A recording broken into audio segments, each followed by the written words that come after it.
وبالأسحار هم يستغفرون. Ayah ibu saya sudah meninggal. Allahumma firlaha warhamha wa'afiha wa'fu anha. Amalan apa yang sebaiknya saya lakukan agar tetap berhati kepada ibu, berbakti pada ibu saya? Ibu saya semoga masuk surga. Amin. Yang pertama doa. Apa doanya?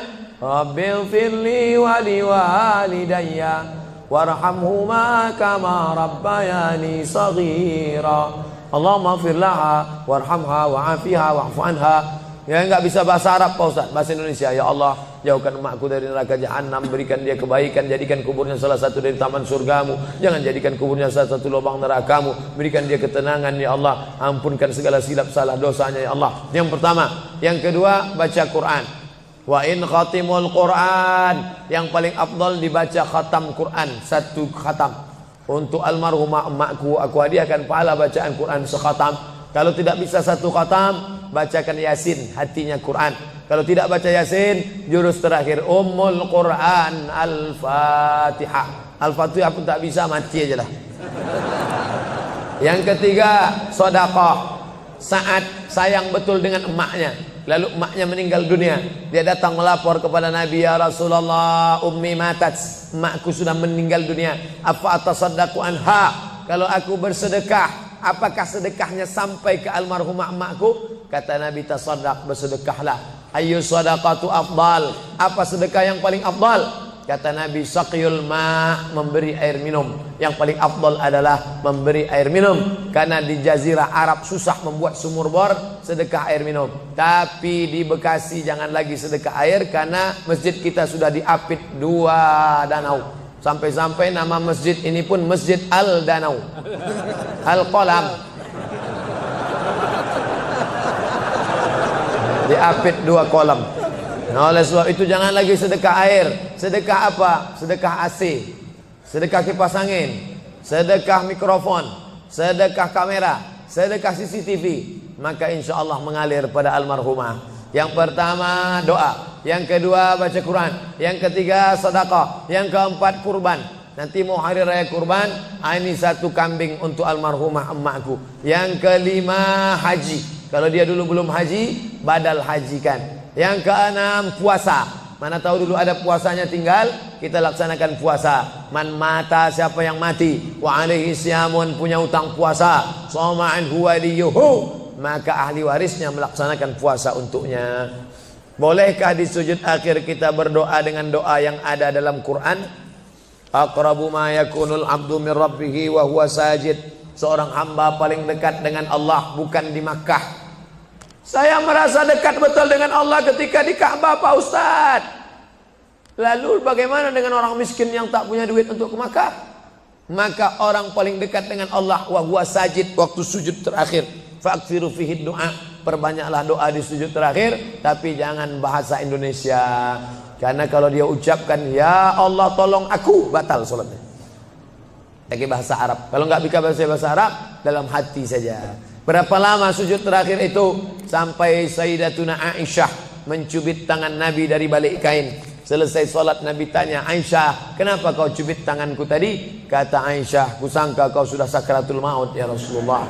Saking panjangnya doa Nabi. Sementara kita yang belum ada apa-apanya, yang status belum jelas, cepat betul sujudnya, macam stempel kertas. Kenapa cepat betul sujud? Sujudlah lama. Bagus sujud lama, membantu turunnya darah menyembur dari jantung ke otak. Karena kalau oksigen kurang bisa kena stroke ringan. Sujud lama-lama, bernapas, jangan tahan napas, bernapas. Itu maka karpet jangan bau. Itu maka tak boleh tidur telungkup di masjid. Tidur telungkup ngences pas tempat orang sujud. Bangkit sujud pitam pingsan mak. Nah, ini penting. Lalu kemudian kalau dibaca dalam doa sujud itu ayat Quran boleh? Tak boleh. Karena Quran itu tinggi, sedangkan sujud itu rendah. Tak boleh yang tinggi diletakkan di rendah. Tapi kalau doa boleh. Begitu juga dengan perempuan halangan, tak boleh baca Quran. Tapi kalau ayat Quran itu doa boleh. Contoh, subhanalladzi sakhkhara lana hadza wa ma kunna lahu muqrinin wa inna ila rabbina lamunqalibun. Itu kan ayat Quran. Tapi ketika dibaca naik kendaraan, boleh. Maka kalau ayat Quran bunyinya doa, boleh. Mana? Rabbana atina fid dunya hasanah wa fil akhirati hasanah wa qina adzabannar. Itu doa, boleh dibaca. Saya seorang kepala rumah tangga, tinggal di rumah milik mertua. Sebagai kepala rumah tangga, apakah saya belum menunaikan kewajiban sebagai suami untuk membeli rumah tinggal buat keluarga? Ada ideal, ada darurat. Idealnya kau punya rumah, karena kewajibanmu hai kepala rumah tangga laki-laki ada 5. Kasih makan, kasih pakaian, kasih tempat tinggal, kasih pendidikan, kasih perhatian. Itulah kewajibanmu sebagai laki-laki. Beri makan, beri pakaian, beri tempat tinggal, beri pendidikan, beri perhatian anak dan istrimu. Tapi kalau kau tidak bisa, maka mertuamu baik, maka tinggallah di sana. Ya tidak apa-apa. Cuman kita tahu bagaimana bersikap sebagai seorang menantu, bagaimana dengan saudara-saudara ipar, bagaimana dengan mertua. Nah ini kebetulan mertuanya baik. Alhamdulillah. Bersyukurlah bapak-bapak yang dapat mertua baik. Persiapan apa yang diperlukan dalam memasuki umur 40 tahun? Enggak ada nunggu 40. Karena malaikat datang tak nunggu 40.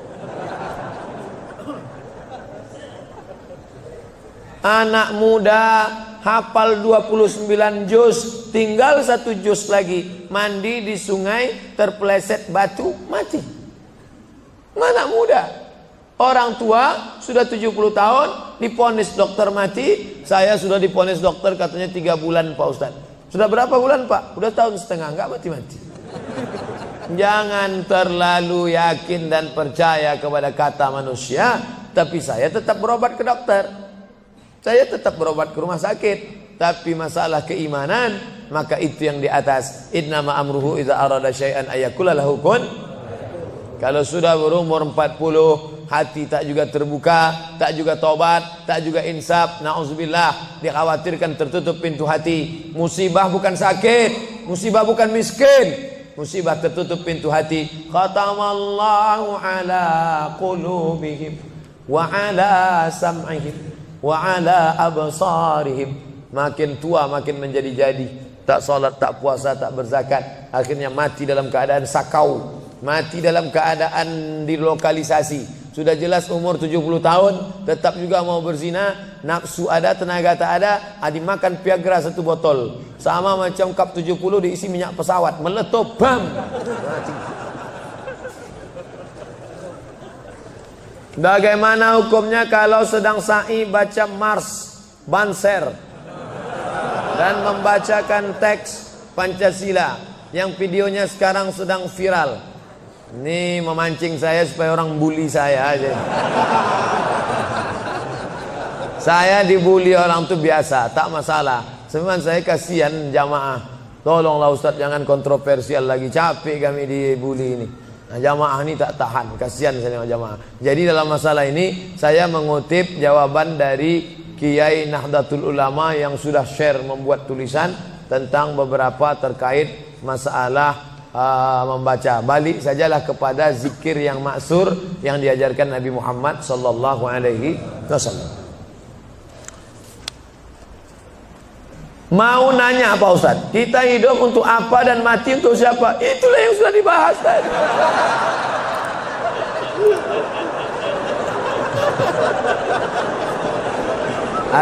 Artinya pertanyaan ini dibuat sebelum pengajian tadi. Kakak boleh suuzon.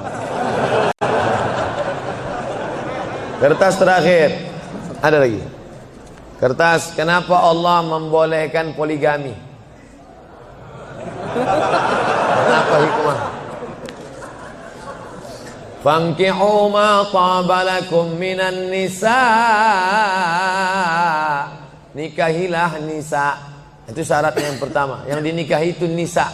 Makanya laki-laki menikahi perempuan, karena Allah menciptakan Adam dan Hawa, bukan Adam dan Asep. Setelah kau pilih nisa, syaratnya bagaimana? Min thayyibat fankihu ma taba, yang baik. Kalau laki-laki thayyib, thayyib itu artinya baik. Sekarang thayyib sudah berubah, enggak pulang-pulang.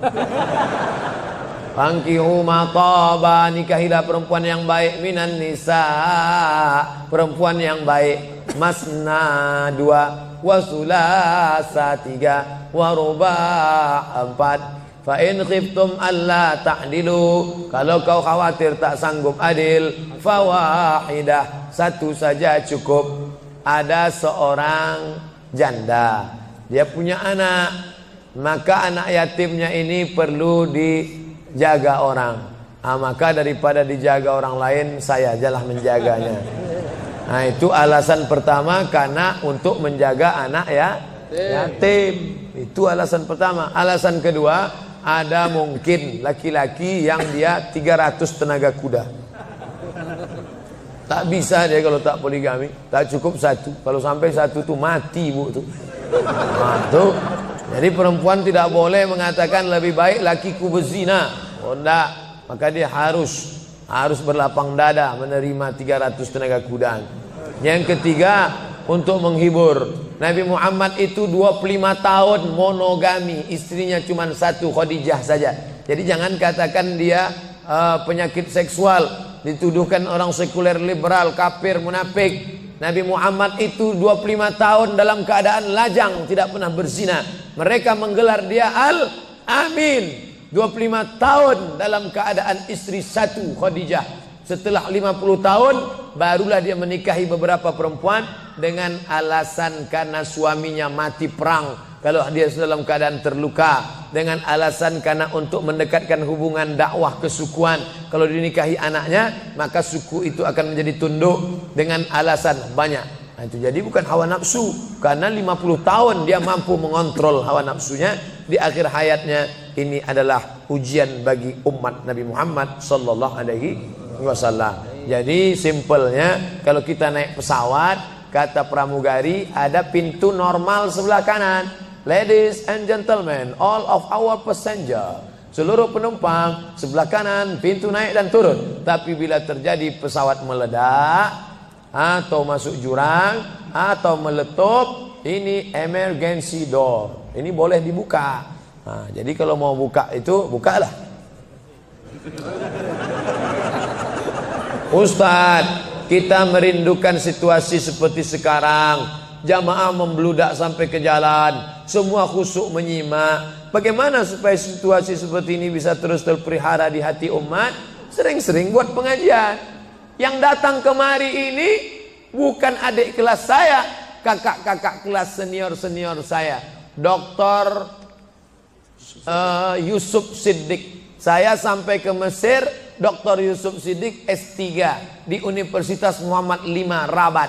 Saya S2, beliau sudah hampir doktor. Senior saya, dosen di Libya, universitas punya Saudi Arabia, cabangnya di Jakarta. Cabang Imam Muhammad bin Saud. Mengajar di sini. Senior saya, Ustadz Ali Junifar. Ali Junifar itu senior saya. Saya sampai ke Mesir, Maroko S2, beliau S3, tafsir, dosen. Itu mengajar di sini. Hadir, siapapun ustadznya, datang, duduk, diam, dengar. Ngantuk-ngantuk dikit, Allah mengampuni insyaallah. Tapi jamaah tak ada yang. Kadang saya baru ceramah 15 menit, jamaah udah melihat lantai. Tapi di Masjid Al-Qalam, Masya Allah, luar biasa. Oleh sebab itu maka anak bapak ibu wakafkan satu orang. Ini pentingnya. Wakaf semen sudah, wakaf anak belum. Saya ini termasuk anak wakaf. Ustadz, memangnya berapa orang? Saya anak pertama, adik saya satu, kami dua cuman, laki-laki dua-duanya. Tapi cucu datuk mbah saya lebih 40 orang.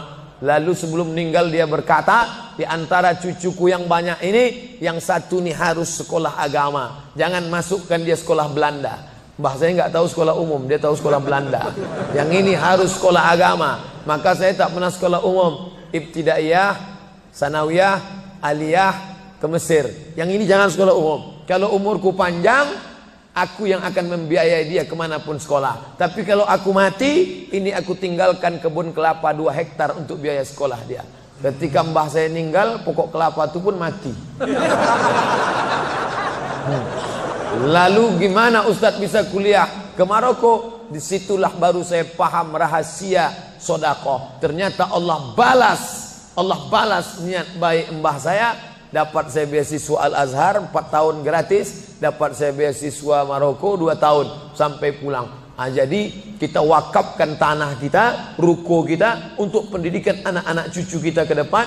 Ini namanya wakaf keluarga. Dan kita wakafkan salah satu dari anak cucu kita yang ini harus sekolah agama. Itu kalau tidak semua akan hilang sia-sia. Allahu Akbar. Terima kasih segala perhatian. Mohon maaf segala kekhilafan. Minta ampun kepada Allah, beristighfar, membaca Al-Fatihah, lalu kita berdoa. Astaghfirullahaladzim, Astaghfirullahaladzim, Astaghfirullahaladzim alladzi la ilaha illa huwal hayyul qayyum wa atubu ilaih.